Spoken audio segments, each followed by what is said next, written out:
बिस्मिल्लाहिर्रहमानिर्रहीम अस्सलाम वालेकुम। लो जी बच्चों, आज करनी है एक्सरसाइज 2.2 और यहाँ पे प्रॉपर जो लॉगरिथम है वो यूज़ होने हैं। ठीक है जी, सब्सक्राइब लाइक शेयर ठीक है, ये साथ बता लेना चाहिए।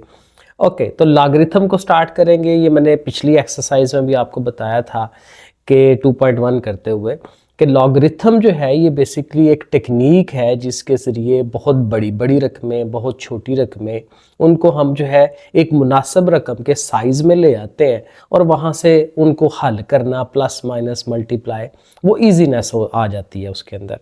तो ये जॉन नेपियर है जिसने फ़र्स्ट टाइम ये टेक्निक, ये नाम यूज़ किया था, तो उसके नाम से ये आगे चल रहा है। अब लॉग एक्चुअली है क्या? अब ये एक किस्म की डेफिनेशन कह लें या उसको समझना कैसे है वो कह लें। ये देखिए उसने लिखा हुआ है हाउ मैनी टाइम्स। अब लॉग की हम डेफिनेशन बनाने लगे हैं कि लॉग होता क्या है। How many times one number must be multiply by itself, यानी किसी नंबर को अपने आप के साथ कितनी दफ़ा ज़रब दी जाए टू गेट अनदर नंबर, और एक और नंबर आ जाए। अब उसकी मिसाल देखें, यहाँ लिखा हुआ है 3 की पावर 4 इज इक्वल टू 81। अब 3 को हम कितनी दफ़ा अपने आप से ज़रब दें, मल्टीप्लाई करें कि 81 आए, तो वो हमें ऊपर वाली पावर बता रही होती है। तो ये जो ऊपर वाली पावर है ना, एक्सपोनेंट, ये असल में लॉग की वैल्यू है। लॉग है ये, जब हम लॉग फाइंड करते हैं किसी भी चीज़ का, ठीक है, कि हम चाह रहे हैं जी 81 हमारे पास नंबर हो, तो वो कोई एक छोटा नंबर जो है उसको कितनी दफ़ा अपने आप से ज़रब देंगे तो 81 आए, तो ये हमें लॉग बता रहा होता है। और चूंकि लॉग इसी की बेस से बन रहा है, तो ये एक्सपोनेंशियल एक फॉर्म होती है ये, क्योंकि इसमें पावर है। तो एक्सपोनेंशियल फॉर्म और लॉग वाली जो फॉर्म है वो एक दूसरे के कन्वर्टेबल होती है। ठीक है, तो ये उसकी एक स्टैंडर्ड फॉर्म हमने रखी है कि जी बेस बी होगा, वाई उसकी एक्सपोनेंट यानी पावर होगी, और इक्वल टू जो उसका आंसर होगा वो आगे होता है। और मिसाल जैसे मैंने बताई 3 की पावर 4, जिनको नहीं पता वो आइडिया ले लें कि 4 पावर का मतलब ये होता है कि 3 को हमने अब 4 दफ़ा ज़रब देनी है। अब मल्टीप्लाई करेंगे तो 81 आ जाएगा। तो इस तरह से वो इसका रिजल्ट या आंसर जो है ये बनता है। और मोस्ट इंपॉर्टेंट बात ये है कि इसको हम बेस कहते हैं, बेस। ठीक है, तो बेस क्या होती है? जिसके ऊपर पावर होती है, जिसके ऊपर एक्सपोनेंट होता है, इसको हमने बेस कहना है। तो लॉग को हम पढ़ेंगे कैसे? Log of X to the base B is Y. ये देखें, log of X to the base B is Y, कि जो पावर होती है वो आंसर होता है लॉग का। और लॉग किसका ले रहे हैं? हम इस वाले नंबर का लॉग ले रहे हैं। और कैसे ले रहे हैं? इस बेस के हिसाब से। तो ये देखें, जब लॉग को हम लिखते हैं ना, तो वो इस तरह से करके लिखा जाता है। ये मैंने एग्जांपल लिखी, लेकिन जैसे अभी हमने जो डेफिनेशन दी है उसके लिहाज से लॉग कैसे होगा? Log to the base B, और किस नंबर का लॉग? जी एक्स का लॉग लेने लगे हैं, और वो क्या आंसर आ रहा है? वाई आ रहा है। सो इस चीज़ को आप थोड़ा सा समझ लें, क्योंकि यही चीज़ लॉग आगे बार बार यूज़ होना है। सो यहाँ पे जो बेस है वो नीचे थोड़ा सा लॉग LOG, जो G होता है उसके साथ ही नीचे करके थोड़ा सा लिखते हैं। और लॉग किस चीज़ का ले रहे होते हैं वो नंबर यहाँ लिखा जाता है। 84 है, 900 है, वट जो भी है, जिसका भी लॉग लेना है वो उसके सामने आएगा। लेकिन ये साथ ये बताएगा कि किस बेस के हिसाब से हम चल रहे हैं। और इस नंबर का जब लॉग लिया तो उसका आंसर क्या आना चाहिए? ये आना चाहिए। और ये कहाँ से बना था? हमारे इस वाले बेसिक रूल से बना था कि ये बेस है, ये उसकी पावर है, इक्वल टू दिस वन है।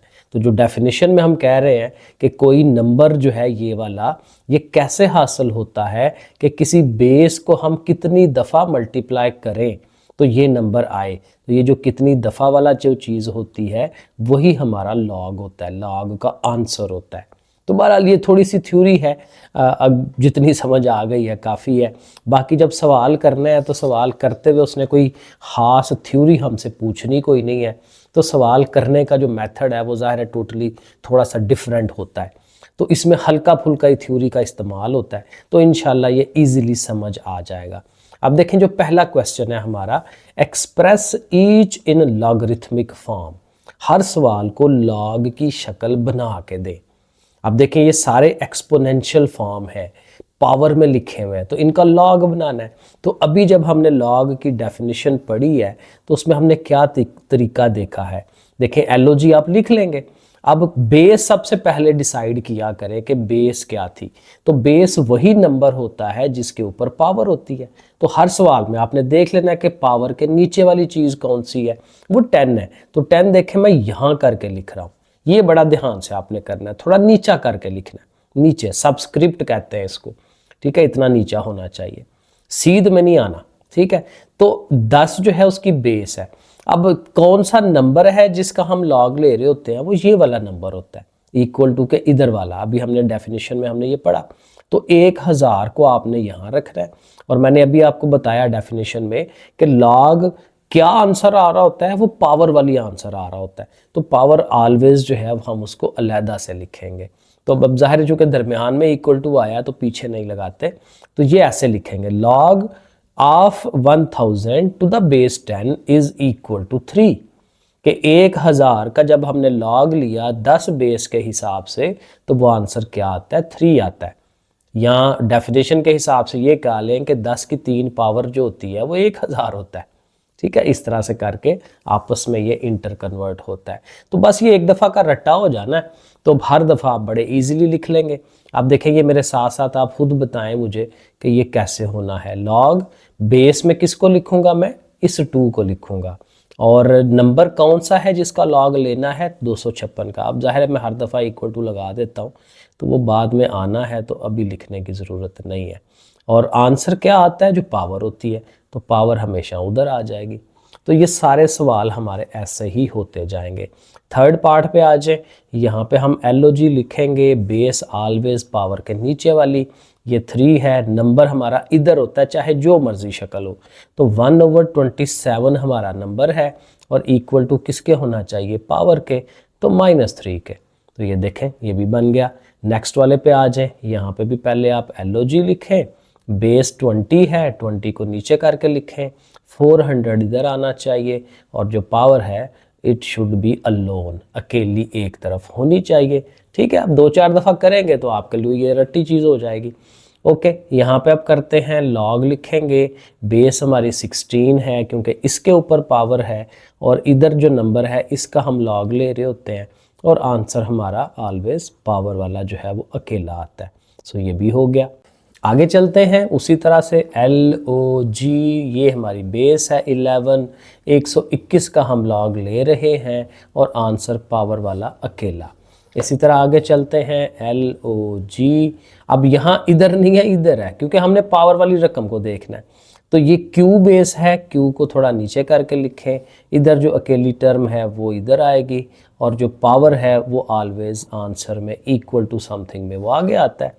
यहाँ आ जाते हैं, LOG लिखते हैं, बेस हमारी 32 है, थोड़ा नीचा करके लिख लेते हैं, इधर 1/2 है, और आंसर हमारा पावर जो है वो -1/5। तो ये देखें क्वेश्चन नंबर 1 कंप्लीट। अब चलते हैं क्वेश्चन नंबर 2 में, express each in exponential form. उसी का उल्ट है पिछले सवाल का, कि अब लॉग्स उसने दिए हुए, तो इसको वो जो पावर वाली जो शक्ल है वो हमने बना देनी है। तो इस सवाल को करते हुए क्या, अगेन देखिए हर दफ़ा बेस को ज़हन में रखना है। अब यहाँ पे कौन बेस है, 5, क्योंकि वहाँ पे भी हम बेस, तो बेस को हमेशा पहला लिखेंगे, ठीक है। इधर वाले ने उसकी पावर बनना है, क्योंकि यही उसका आंसर बनता था, पावर आती थी इधर।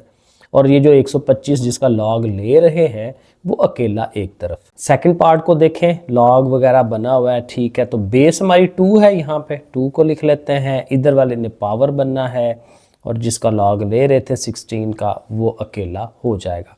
अब देखें यही स्टेप हर सवाल में है, क्योंकि ये उसने काफ़ी सारे पूछे हुए हैं, तो सब के अंदर हम यही बनाते जाएंगे। इधर भी चलते हैं, तो ये बेस है 23, ओके हो गया। इधर वाली चीज़ ने पावर बनना है, इक्वल टू ये वाला नंबर अकेला हो गया। यही काम इधर, ये बेस है हमारी, इधर वाली ने पावर बनना है, और ये वाला 5 इधर आ गया, डन हो गया। यहाँ चलते हैं, 2 है, इसने पावर बनना है, और 1/8 ने अकेले हो जाना है। अब ज़रा ये जल्दी जल्दी मैं करी जा रहा हूँ। 9 है बेस, इधर वाले ने उसकी पावर बनना होता है, और इक्वल टू ये नंबर ये अलहदा हो गया। यहाँ पे भी आए तो ये बेस है 10, ठीक है, उसकी इस वाली ने पावर बनना है, और इक्वल टू ये जो नंबर है 1,00,000 वाला वो हम लिख देंगे। ये भी हो गया, ये 7 वाला पार्ट हो गया। आगे इसका 8 पार्ट भी है तो वो भी कर लेते हैं। तो जी ये बेस है 4 और ये उसकी पावर और इक्वल टू 1/16। ये हो गया जी। लो question number 2 complete. Question number 3 में आते हैं। अब ये जो सवाल थे ना, ये मेरे फेवरेट सवाल थे। Find the value of x। अब ये लॉगरिथमिक शक्ल दी हुई है, लेकिन कहता है यहाँ ये जो x है ना ये अननोन है, हमें नहीं पता कि ये क्या नंबर है। तो कहता है ये फाइंड करके दें। तो कोई मसला नहीं है, फाइंड कर लेते हैं। हमें एक्सपोनेंशियल फॉर्म बना लेनी है। ये बेस है, ठीक है, x बेस है और इधर वाली ने पावर बनना होता है और 64 दूसरी तरफ। अब ये एक किस्म की आपके पास इक्वेशन है। अब यहाँ से आपने सोचना है कि x का आंसर क्या बन सकता है। अब सोचने में ये है कि देखें इधर ये पावर की शक्ल है ना, तो इक्वल टू के इधर भी आप यही शक्ल बना लें, ठीक है, शक्ल यही बना लें और पावर इधर 3 है तो इधर भी किसी चीज़ की पावर 3 बनाएं इसे। अब सोचें कि 64 जो है किस चीज़ को 3 दफ़ा आपस में ज़रब दे तो वो आ सकता है। मतलब 2 को 3 दफ़ा ज़रब दे, 2 2 4, 4 2 8, तो वो नहीं बनता। 3 को 3 से ज़रब दें, 3 दफ़ा, 3 को 3 दफ़ा ऐसे ज़रब देंगे, ये 27 आता है। लेकिन आप 4 को यूज़ करेंगे तो 4 4 बार 16, 16 4 बार 64, 64 बन जाता है। तो आप अगले स्टेप में ये लिखें कि x की पावर 3 इज इक्वल टू 4 की पावर 3। 4 आया ना 3 दफ़ा, तो 4 की पावर 3 आप लिख सकते हैं। अब देखें इधर भी वही शेप है, उधर भी वही शेप है। पावर्स देखें उनकी आपस में बराबर है, तो अगर पावर्स इक्वल है, क्योंकि बीच में लिखा भी है उसने कि ये दोनों साइडें एक दूसरे के इक्वल है, तो अगर पावर पावर के इक्वल है दैट मीन्स कि x should be equal to 4 होना चाहिए। तो यहाँ से हमें पता चल गया कि x जो है वो 4 है। तो ऐसे कंपैरिजन करने से हमें आइडिया मिल जाता है। अब अगले इजी थे, मुझे मज़ा आ रहा था, मैंने कर दिए पहले से और इजी है। ये 5 बेस है, x ने उसकी पावर बनना है, 1 इधर आ गया, ठीक है। अब यहाँ देखें x पावर में चला गया, कोई इशू नहीं है। आप अगेन जैसे पिछले सवाल में किया था कि जो शक्ल इधर बनी हुई है वही शक्ल इधर बनाए, किसी चीज़ की पावर बनाए, तो इधर भी किसी चीज़ की पावर बनाए। अब ये 1 है बेचारा, अब 1 कैसे किसी चीज़ की पावर। तो ये याद रखें, एक रूल हमने पढ़ा था कि कोई भी नंबर हो, जैसे 7 है और उसकी पावर 0 है तो वो क्या हो जाता है 1। 10 करें उसकी पावर 0 करें, उसने भी 1। तो 1 जो है वो किसी चीज़ की 0 पावर हम लिख सकते हैं। तो हम किसी और को क्यों यूज़ करें, हम 5 को ही यूज़ करें, क्योंकि इधर भी 5 है तो इधर भी 5 हो जाए तो अच्छी बात है। तो हम इस 1 की जगह पर लिखेंगे 5 की पावर 0। 5 की पावर 0 1 होता है। लेकिन अब इसका फ़ायदा क्या हुआ 5 को लिखने का कि ये भी 5, ये भी 5 बेस और ये पावर, फिर पावर के इक्वल। तो x किसके इक्वल आ गया, 0 के इक्वल आ गया। तो ये देखें सेकंड पार्ट भी हो गया। थर्ड वाला पार्ट है log x base 8 is equal to 1। तो x बेस है, लिखें, इधर वाली को पावर बनाएं, 8 को इधर लिख लें। अब यहाँ देखें x की पावर 1 है और आपको पता है जब नॉर्मली x लिखा होता है तो उसकी वैसे ही पावर 1 होती है। तो ये ऑलरेडी x ही है तो उसको 1 पावर को रहने दें, x ही लिखें, तो x इज इक्वल टू 8। तो इसमें हमें कुछ भी नहीं करना पड़ा, जो बनी शक्ल वहीं से डायरेक्ट x का आंसर हमें मिल जाता है थर्ड पार्ट का। फोर्थ में आ जाए, log 10x is equal to this 1। तो 10 बेस है और -3 ने पावर बनना है और x इधर आ गया, ठीक है। अब यहाँ से भी x अकेला है, लेकिन इधर जाहिर है x इज इक्वल टू ये आंसर है, लेकिन पहले तो इसको जरा सीधा लिख लेना, x इधर लिखें उसको उधर लिखें। नॉर्मली हम ऐसे ही आंसर लिखते हैं कि x इधर होता है, लेकिन ये प्रॉपर कोई शक्ल नहीं है, नेगेटिव पावर है। तो नेगेटिव पावर को ख़त्म करने के लिए आप बटा बना लें, 1 ऊपर अपने पास से लिख लें, ओवर बनाएं और ये सारी रकम नीचे ले जाए। नीचे जाने से वो पावर पॉजिटिव हो जाएगी, -3 +3 हो जाएगा। प्लस लिखते नहीं है। अब 10 की पावर 3 है तो इसको हल कर लें, 10 को 3 दफ़ा ज़रब दें या कैलकुलेटर में देख लें 10 की पावर 3 क्या बनता है। तो ये 3 ज़ीरोज़ आ जाएंगे, 1000 बन जाएगा। 10 ज़रब 10 ज़रब 10 से 1000 होता है। तो x का आंसर होगा 1/1000। काफ़ी छोटी रकम हो जाएगी क्योंकि हाली 1000 नहीं है, 1/1000 है।